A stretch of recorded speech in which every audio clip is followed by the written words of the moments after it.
We start the live.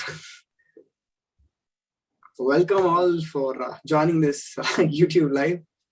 We're so happy to see Kevin Thomas with us, who's the host for the Gospel Lens podcast. Uh, he's been doing a lot of stuff related to theology and all that. And if you want to check his podcast, we have attached the links in our description. You can check that out. Without further talk, we'll directly move into the topic. What's the true meaning of life? Kevin, it's over to you. Thanks, Lloyd. Hope you can hear me. Yeah. Fine, right? Yeah. So, this is quite a out there question. I don't think a lot of people would think about this quite a lot, because of how society is. We're all involved in our work and whatever things that we deal with. So, I just was thinking, right? I think the past 2 years we've seen a lot of sorrow and grief, and death has been prominent. Especially the second wave, I feel like COVID is becoming. It's like as if the virus is coming closer and closer to me, because I'm hearing every single day. I'm hearing another friend's mother dying, or another person that I know who's died from COVID. So death is just increasing. The death toll is increasing in the north. It's like a slaughterhouse. It's crazy. And it just surprises me, and I want to be very sensitive here, how even in a time like this is once in a century incident or a phase where death is so prominent. It surprises me how the closeness of death hasn't made us realize how meaningless life is, quite contrary to what our topic is, or what we're trying to get at. Because just think about it. I'm just thinking about it, right? You might have like somebody, a 40-year-old, a 50-year-old who gets diagnosed with COVID, right? They go to the hospital, you spend a lot of money, you spend a lot of time, medicines, etc., and okay, by God's grace, they get recovered, right? They recover, they safe, they come back home. And the general consensus or the general idea in anybody's mind after they recovered from COVID, or the extended family's mind, is that, hey, we've defeated death. Right? We've defeated death. It's a time of rejoicing. And again, I want to be sensitive. It is a time of rejoicing, but nobody's defeated death. You just postponed it. Because death, as the famous saying goes, is inevitable. Whether you like it or not, just like how taxes is for sure, death is also a certainty. We're all going to die someday. And I'm just thinking how meaningless it is, because a 50-year-old who gets, recovers from cancer or COVID or whatever it is, you're anyways going to die in 20 years. You're anyways going to die in 20 years. You're going to go into the ground, buried forever, and into nothingness. And that's a thing, right? That people who say that they're not scared of death, well, in one way, they are honest. They really are not scared of death. But it's not because they're not scared of death. It's because they don't think about death. Because I think this is the case, right? The greatest achievement of human civilization over centuries of existence has been that we successfully figured out a way or a system in forgetting the reality and the inevitability of death. We figured out a system where we all live in the system where we completely forget or we distract ourselves from the reality of death. That's like the most underrated achievement that human civilization has done. Because whether you like it or not, the moment death starts knocking at your door, if I were to point a gun at your temple, that's when you start fearing death. And the question is, okay, why do I fear death? It's the same reason why you would fear anything. Why do you fear the dark? Or why do you fear the dark? Why do you fear dark, and why do you fear the future? What do you think is like the common denominator between fearing the dark and fearing the future? It's the same thing. Both of them, we fear both of them because we are scared of the unknown. Why do we fear the dark? Because I don't know what's going to be in the dark. I don't know what I'm going to meet. I don't know what I'm going to encounter in the dark. Why am I scared of the future? Because I don't know what the future is going to hold for me. That scares me. So if you look at human psychology, the things that we are scared of the most are the things that we don't know about. The more we don't know about something, the more we fear it. What is the most unknown thing on the planet? Death. Who knows what's going to happen after death? If you're going to go into nothingness, or rather, if you don't even know where you're going to go after you breathe your last breath, that should scare you. But it doesn't, because like I said, human civilization has done a great job in making us forget, making us distract ourselves from the truth. And the truth is what? We are all going to die someday. Life is meaningless. It is not meaningless. See, that's the thing. We have movies like It's a Wonderful Life, books, talking about how life is great, but it's not. Life in its true form, in its true essence, is absolute suffering. You go to a 70-year-old on his deathbed and you ask him, put all the good things that's happened to you in one hand and put all the bad things that's happened to you in the other hand, all the suffering and the pain, and tell me what weighs more. The 70-year-old on his deathbed would definitely say the suffering and the pain. Because whether you like it or not, life is suffering. When somebody comes and tells me, oh, I'm really anxious, I'm going through this terrible time, I'm really going through incredible suffering, that doesn't surprise me. That doesn't surprise me one bit at all. Because that is life. Life is incredibly painful. When somebody comes and tells me they are perfectly at rest or they're happy, that's what surprises me. Because how is it possible? And that's the thing, right? This is what we've done. What we've done is we built a system of escape. So we've developed different types of escape mechanism pills, that when we consume these escape mechanism pills, we completely forget about the reality of death and we run away from the truth. What is the truth? The truth is life in its true essence is painful and has no meaning. So what Kevin, are those? I just have a question for you. I'm going to play the devil's advocate now. So are you saying that humans are trying to deceive themselves by saying there's nothing like death or anything like that? Or what's the deal? What are you trying to say? Yeah, deceive would be a really good word to use. It's almost like what the truth is. Death is going to come and hit you one day. See, even this whole idea of living life to the fullest, that's only going to happen if 101 external factors align together. You need to have good health, you need to have decent money, you need to be in a good family, you need to have fully functioning organs and limbs. If all of those factors work together, you may live for 70, 80 years. Not everybody on planet Earth lives for 70, 80 years. So you're right. People deceive themselves. They lie to themselves as many times as possible to the point where they believe their own lie. And that's what we're talking about. That's why I was going to the escape pills that people have, constructed, where they keep consuming these escape pills to escape from reality, the reality that life is suffering and meaningless, and death is going to come and consume you, and you're going to go into nothingness. What are these escape pills? There are tons on the table. There's the escape pill of career. There's the escape pill of relationships. There's the escape pill of sex. There's the escape pill of power. There's the escape pill of prestige. There's the escape pill of status. There's the escape pill of all kinds of money and materialistic things. And we keep consuming this again and again and again to be in a trance so that we forget about the real scary reality, which is that life is meaningless. That's what we do. So look at, I was born in a typical Malayali family, right, from South India. And most of the viewers who are listening, you guys come from Indian communities. What has been indoctrinated in our heads right from young? This is what I've always heard my mom saying. You need to be settled in life. I'm like, what does it mean? What do you mean by I have to be settled in life? I never knew what that meant. All I knew is my mom kept pushing me to do well in 10th. Then after 10th was over, she's like, as long as you do well in 10th, your life is sorted. But that was a big lie. Then 12th was there. In 12th, again, I had to consume a bunch of information, then somehow digest that and excrete that information on a piece of paper so that I get a certain amount of marks, a certain number, and I go show the number to university. And based on the numerical value, the university takes me in. And then I go in the university in a degree that I don't even like, that I don't even really understand. I be there for about 3 years. Then I start working in a job, an IT firm that I have no clue about.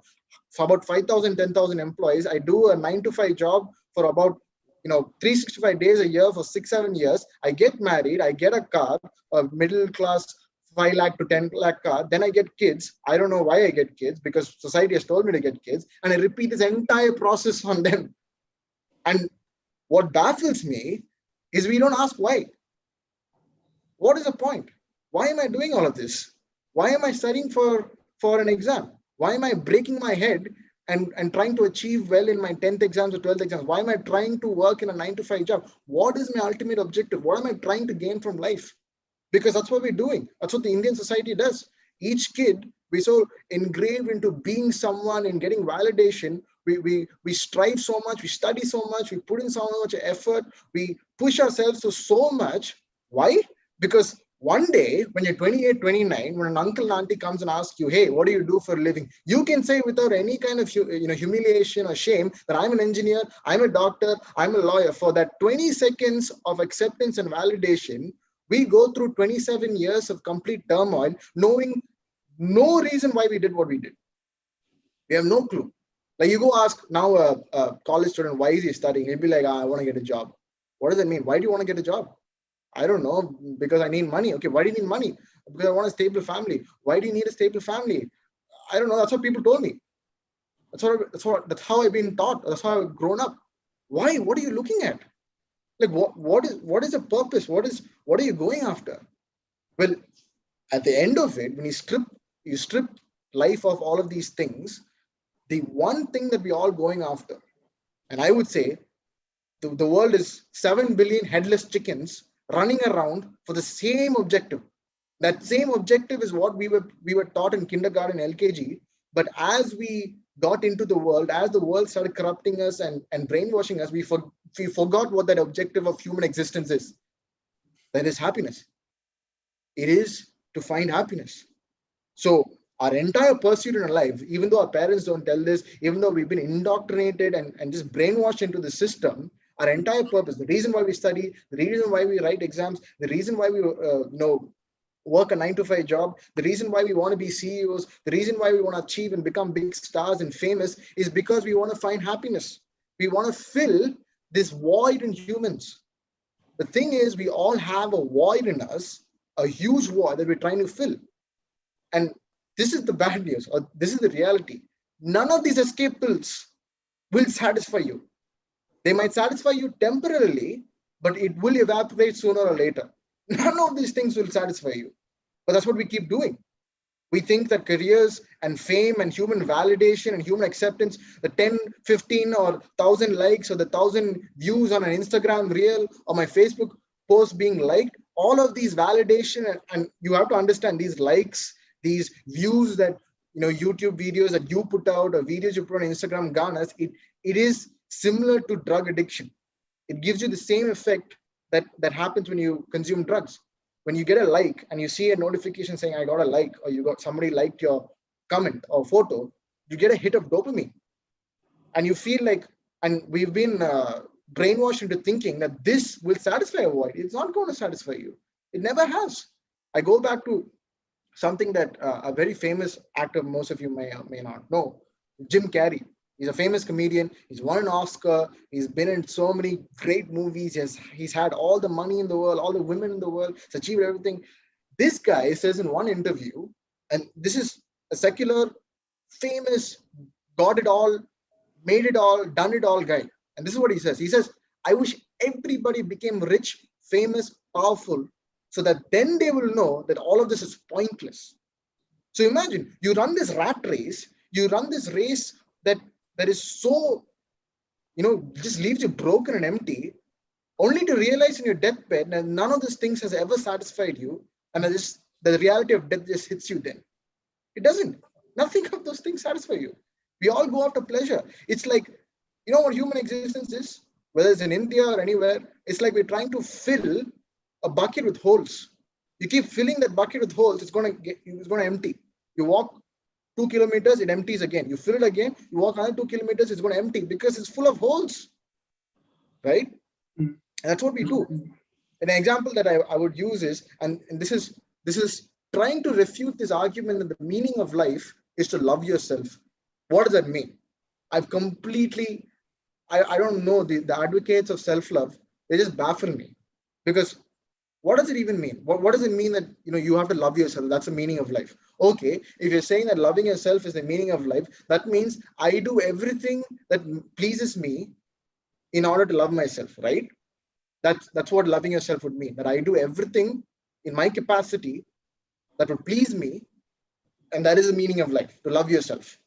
Well, that is a age-old philosophy, has never worked. It's called hedonism. And hedonism is nothing but going after maximum pleasure.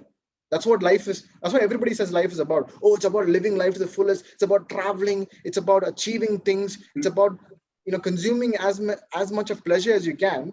But let me tell you, that will destroy you. Here's why.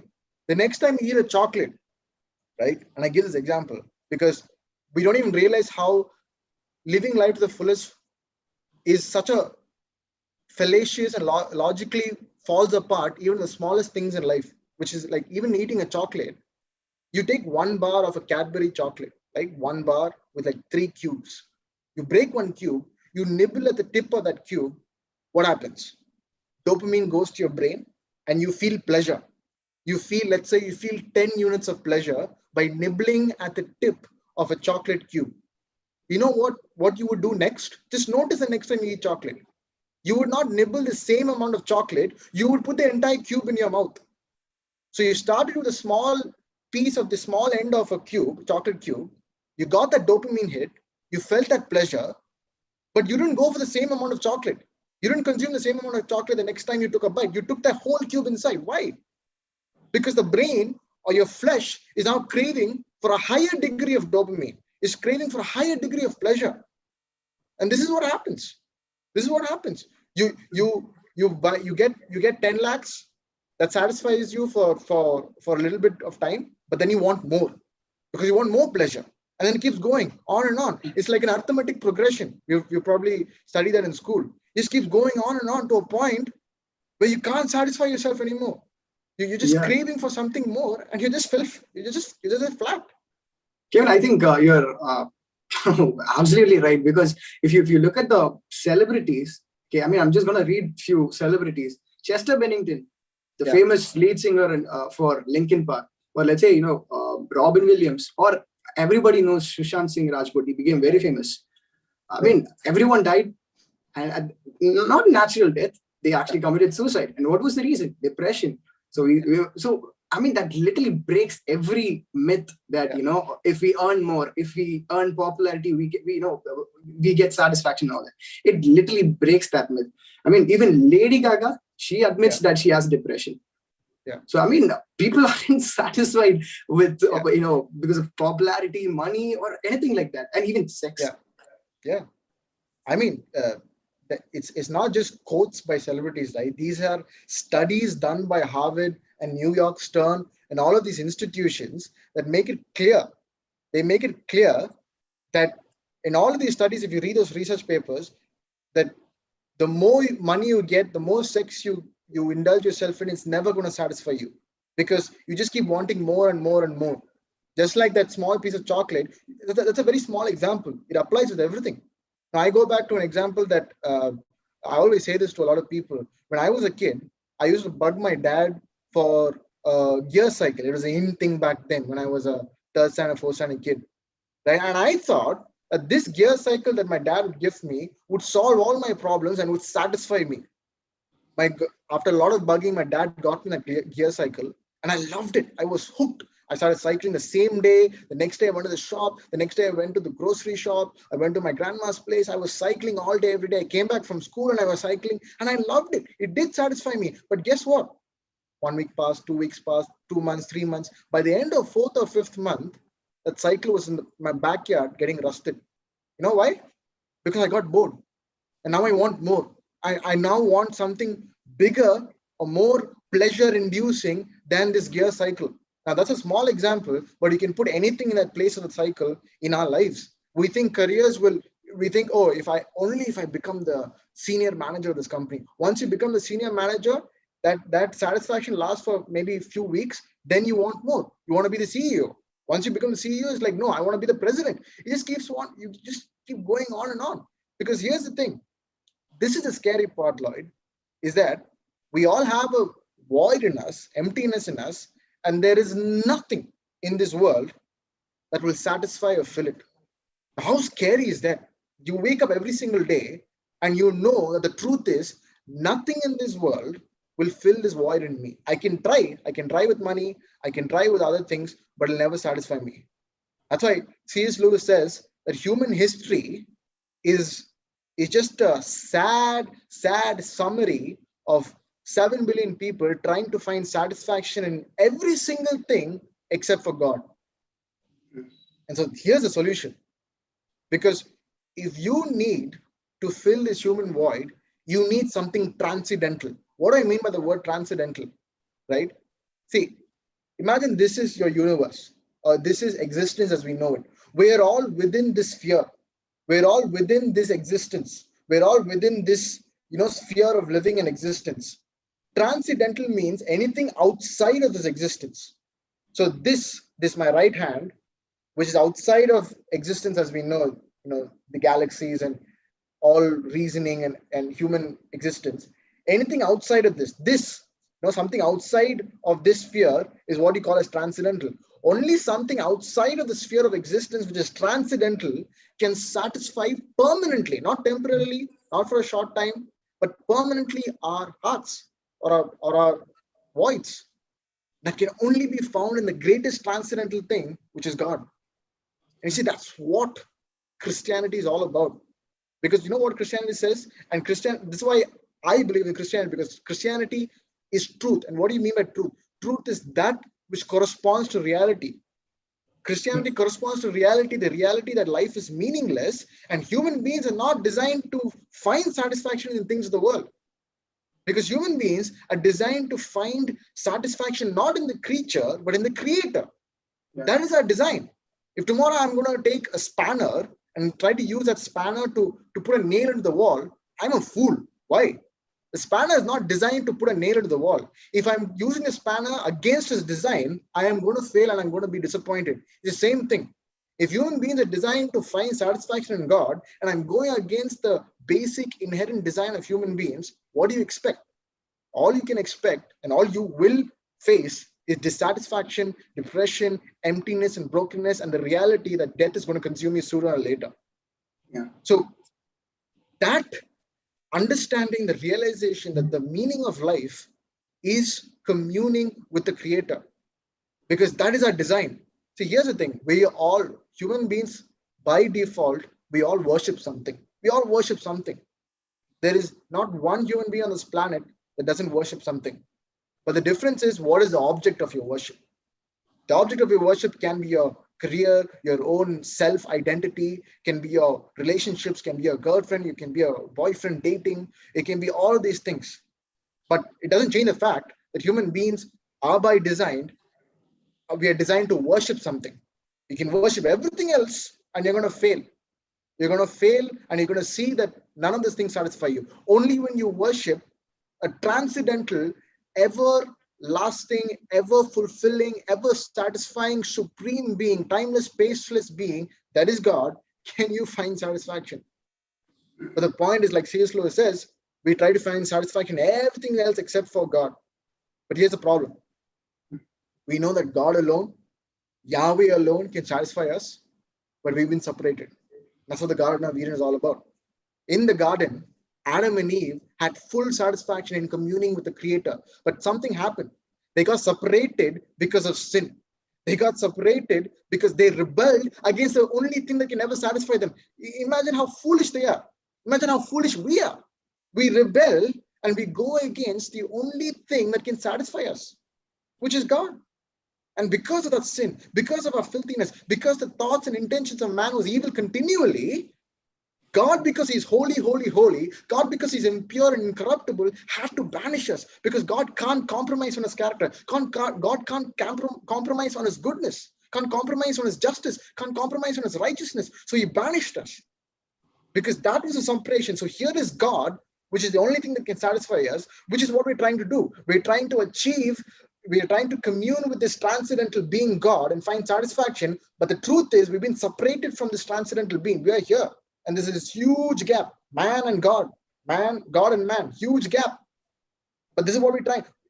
Man is just trying to build a bridge and just reach this transcendental being and find that satisfaction and fullness that we're all craving for. But because of a sin, it's not possible. We all live in this world dissatisfied, in suffering, in pain, in tears, in de-glorified, unglorified bodies, just craving for that fullness that the transcendental being God can only give us. But that's where God has made that way. And this is why I want to go back to John 4. the story of the Samaritan woman. It's a beautiful story because this is what Jesus is trying to say. Because the Samaritan woman, right? She comes to the well at 12 p.m. in the afternoon, scorching heat. Nobody comes to the well at 12 p.m. and it's so hot, right? Why did she come in the well at such an odd time? See, because she wanted to avoid the crowd that comes in the morning. Because she knew there was a lot of sin that she did. There's a lot of transgressions and filthy stuff she's done. And she wanted to avoid the criticism, the kind of judgment that they would when she comes at 12 p.m. And Jesus knew this. That's why he tells the disciples, I have something to do. So I'm going to go a different direction. And the disciples are like, what? Why are you not coming with us? But he knew exactly what he was going to do. He goes to the Samaritan woman. And you know what he says? So Jesus says, go and bring your husband. Right? And the Samaritan woman says, I don't have a husband. And then Jesus says, you're right. You don't have a husband. You have 5 husbands. You know what Jesus is trying to point out there in that story? I don't know. We misinterpreted the story for the longest time from being in Sunday school. Jesus is trying to say, you Samaritan woman, you've been trying to find satisfaction in this relationship. You tried with your first husband, you failed. That husband didn't satisfy you. Then you went to the second husband, that relationship also failed. The sex and romance did not satisfy you. You went for the third and the fourth and the fifth. None of these things satisfied you. Romance did not satisfy you, Samaritan woman. Sex did not satisfy you. Your relationship with these husbands did not satisfy you. Here I am the living waters, and I will give you water that will never make you thirst. That was what he was offering. The Samaritan woman, the moment she realized that this man she was looking at is the only thing that can satisfy her, is the only living water that will never make her thirst again, she dropped her pot of water and she runs into the city saying, I have seen the Messiah. That's what Christ was trying to do there. Like, I am the way.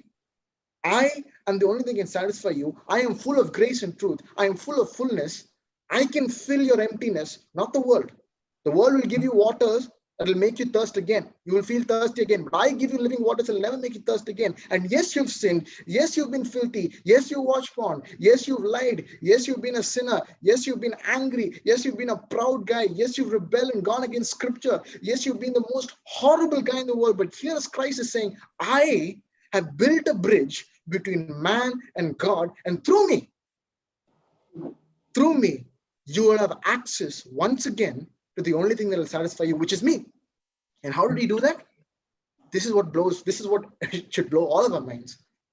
Jesus Christ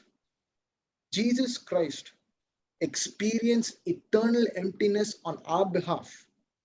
Jesus Christ experienced eternal rejection on our behalf so that we would experience eternal fullness. Because you go to the cross, what is happening on the cross? This guy, this man, mind you, he's a man. He has a 7-inch nail pierced into his wrist. He's been flogged. There is whips. On the end of the whips, there are nails that pierces in the flesh. And as they take the flog back, the flesh peels. He has another 7-inch nail on his feet. He has thorns pierced his temple. Yet, anybody in their common sense would know that that's excruciatingly painful. But yet, what does Jesus cry out on the cross? He doesn't cry out, my hands, my hands. He doesn't cry out, oh God, my feet is paining. Oh, my head is paining. Oh God, my chest is just, I'm suffocating. I can't breathe. He doesn't say any of that. What does he say? He says, my God, why have you forsaken me? You know why?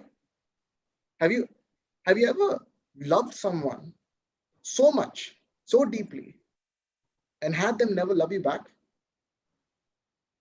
In that moment, the Father, who eternally loved the Son, rejected him on the cross, forsook him on the cross, and only poured out his complete wrath on the Son. On that cross, Jesus was rejected by the Father, the only thing that could satisfy him, the only thing that loved him eternally and perfectly, the Father. He was rejected. He was in the wilderness. He was experiencing the most prime form of desperation and despair and emptiness and rejection, so that by him absorbing all of this, you will not absorb or will have to take any of that. That's why the wrath of the Father falling on Jesus, the rejection of the Father falling on Jesus was much more painful than the nails. And that's why he says, my God, why have you forsaken me? Because I believe right. that's the only place where Jesus actually calls God a Lord instead of, calling him Father. I mean, all the other places, you will be able to see that, he calls God Father, but this is the only place where he calls God, my God, why have you forsaken me? I mean, that baffles me. Yeah. Because he doesn't give any mention to the physical pain that he's going through. Right? It's all about his pain that you see on Christ's face. It's all about the rejection that he's taking for you. It's all about the despair that he's absorbing for you. It's all about the wrath he's absorbing in your place. He is being the substitute. He is being the scapegoat. He is being the substitution, the representative of mankind, and he's taking the burden of sin on him. And because of that, there's a bridge that's now built between man and God, and we walk on that bridge, and that bridge is the righteousness of Christ, the blood of Christ. And so now we have the hope that because Christ's blood is marked on me, I have the mark of Jesus' blood on me, and I know that his righteousness is on me, that God views me through the lens of Christ's righteousness. Because of that, I know that I will have access to the only thing that will ever satisfy the emptiness inside of me. That is the meaning of life. When you pursue that truth, when you realize and recognize that truth, and you bask in it, and when you start aligning with your design, and what is your design? You are designed to find fullness in your Creator through the perfect work and sacrifice and incomprehensible love of Jesus Christ. And as long as we don't accept that, as long as we don't embrace that, we will continue to be a headless chicken running around trying to fill a bucket full of holes with water. Good luck with that. So, any questions? Yeah. So before that, there's another group of people who are the atheists who don't believe in God. I thought I'll just address on that side a little bit also. If God does not exist, you and I are just accidental beings. Okay, you and I are just accidental beings. That means that we're not intentionally designed. We're not intentionally created. That means that if there's no intention, that means there's no purpose. Yeah. Atheism cannot give, the meaning and purpose of human beings' life. Okay, so simple as that. Only theism. There's a very famous atheistic philosopher called Alex Rosenberg, and he writes this book, this famous book that tries to cope with the reality of death for atheists. And you know what his solution is? I'm not even kidding. This is a famous atheist philosopher who writes a book on how to deal with death as an atheist. You know what he says in his last page in this great intellectual book to cope with death? He says, get high. Take drugs and get high. That's my solution to you. That's how you cope with death. And you read that and go, really? That's all you got? How is this going to give me hope? How is the solution to the meaning and the suffering and pain that we see around us is to take drugs and get high? But that's all atheists can offer. Because the reality of death, that you go to nothingness, there's no meaning in life, it scares the bejesus out of people. Whether they accept it or not, that's the truth. So, there's a lot of reasons why atheism just doesn't align with reality and truth. But yeah, like you said, it's just absurdity. And the reason why they don't want to accept that they are designed to worship the creator and not the creature is sin. We like our sin, we love our pleasures, we love to worship ourselves more than we want to worship the creator. And that's the foolish part. We worship ourselves time and time again, and we realize that we don't satisfy ourselves, the world doesn't satisfy ourselves, only the creator can, but we still refuse to worship the creator. And that is rebellion. That is outright rebellion. So I don't know the people, I'm not able to see the people who are watching this video, but I can just tell you one thing. if this message, if this, this whole video made sense, what should be our response? Just one thing: repent and believe. What is repentance? Just turn away from your sins and trust in Jesus Christ and his finished work on the cross. That's the only way where you can find true satisfaction and true meaning in life, and nothing else. Kevin, you want to say anything else before we close this? That's pretty much it, Lloyd. I think, like you said, anybody listening, anybody pondering and doubting and deliberating, does it even make sense? I can assure you that the whole idea of faith is to put your confidence in something. And only by putting confidence in Christ's finished work can you be assured of that fullness that awaits us. And nothing else, other than Christianity, nothing else can give answers to suffering and pain and the anguish that we're seeing in times like this. All you have to do is to let down your pride, strip down of all your pride, and look at the cross. I'm telling you, the glory of Christ, the love of Christ, which Paul says is beyond human understanding, will consume you. And after that, that's when you find true meaning, and everything just falls in place. Yeah, I mean, this life is temporary. I mean, we're just gonna live for another 30 years or 40 years. Oh, we might die anytime. I mean, even we can die even tonight. You're able, just look at the news. You'll be able to see a lot of people dying, and a lot of people are in deathbeds. But there's one promise, there's one assurance. If you believe in Jesus Christ and put your trust in Jesus, and if you are in a relationship with Jesus Christ, even if you die, you will be with him in heaven. That's the promise. That's the assurance that we have. And that too, it's not just for 30 years or 40 years. That's eternal. That life never ends. And you'll find true satisfaction, meaning in life there. Rightly said. So we'll just wait for questions, if any, or else I think people don't have any questions. Okay, anyways, thank you so much, guys, for joining our live.